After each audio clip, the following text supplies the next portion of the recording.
chun ka dot mi ka pa chon ka du e ka lung bia chim ka du ka pa o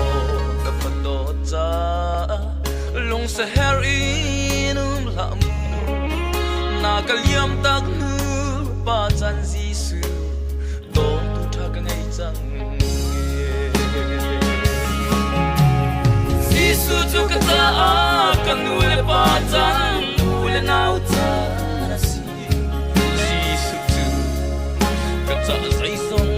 te a si ka cha dam na ka si moya si ka him na kal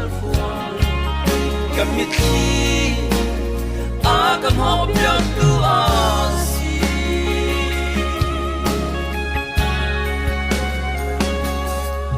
O Gisu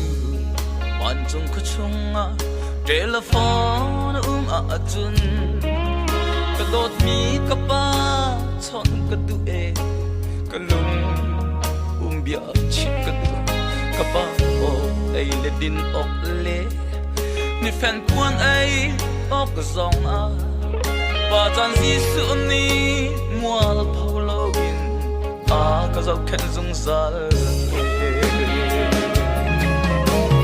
Gisu chu ka ta ka nu le pa chan u le nau cha na si Gisu chu ka cha zai song te a ka ta dam si moya si ka him na kal fuan kamitli agam hopyak tu asi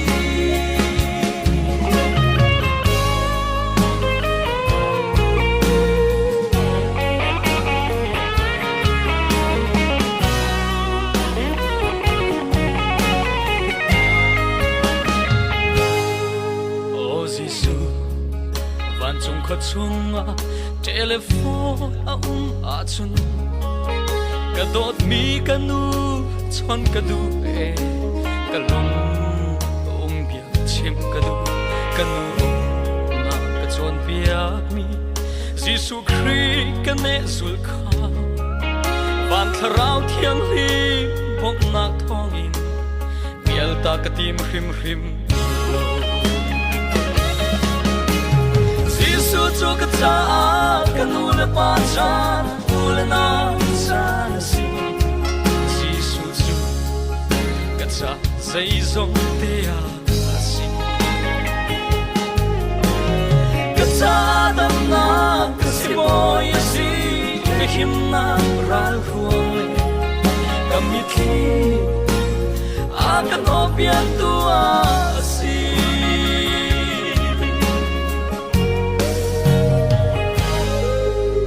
Gisu van chung kho chunga telephone a chun ka dot mi ka nu chon ka du e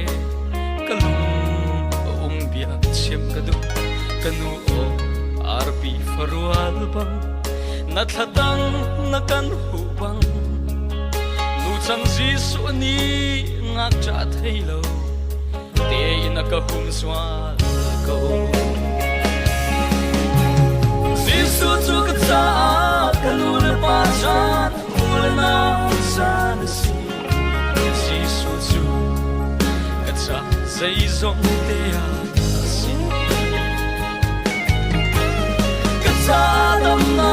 ka si mo ya si ka him na ral huang le ka mi thi a ka no pian tu a